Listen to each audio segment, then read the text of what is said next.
Sharpe's Trafalgar by Bernard Cornwell. Read by Paul McGann. 115 rupees, Ensign Richard Sharpe said, counting the money onto the table. Nana Rao hissed in disapproval. 138 rupees, Sahib. 115, Sharpe insisted. It were £14, 7 shillings and threepence halfpenny. Nana Rao saw a young officer, a mere ensign of no importance. But this lowly Englishman had a very hard face, a scar on his right cheek, and showed no apprehension of the 2 bodyguards who protected Nana Rao and his warehouse.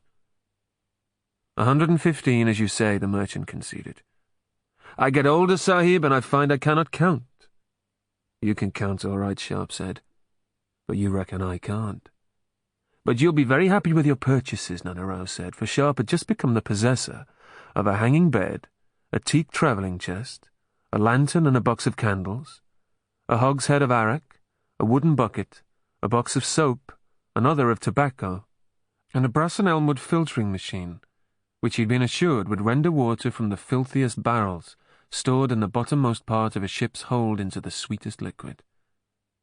Sharpe had bought the goods because passengers on the great merchantman of the East India Company were expected to supply their own furniture.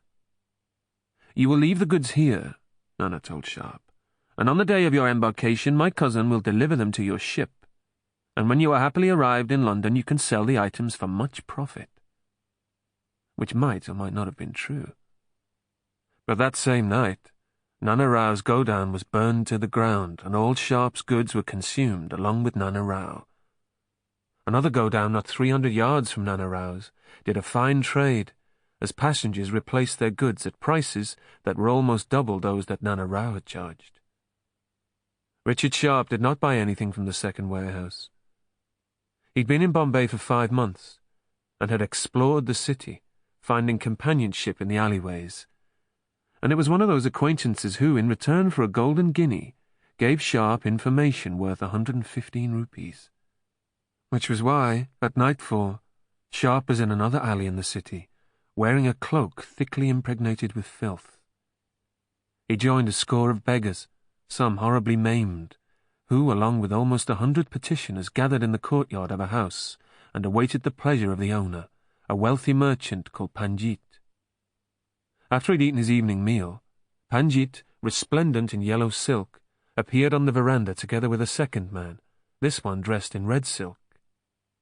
Nana Rao was quite untouched by fire, and as Sharpe's guinea had discovered, was also first cousin of Panjit, the merchant who owned the second warehouse. Tonight they were choosing which men would be given the lucrative job of rowing the passengers and their belongings out to the great ships. The chosen men would pay for the privilege, thus enriching Panjit and Nana Rao even more, and the 2 cousins planned to propitiate the gods by distributing some petty coins to the beggars. A servant, who'd been guarding the outer gate, pushed through the crowd and spoke in Panjit's ear.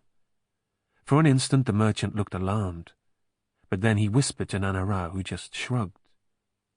Panjit shouted at the bodyguards, who energetically drove the petitioners back to form an open passage between the gate and the steps, and Nana Rao stepped into the black shadow at the back of the porch.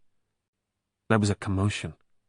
Then the outer gate was pushed fully open, and Sharpe stared in astonishment.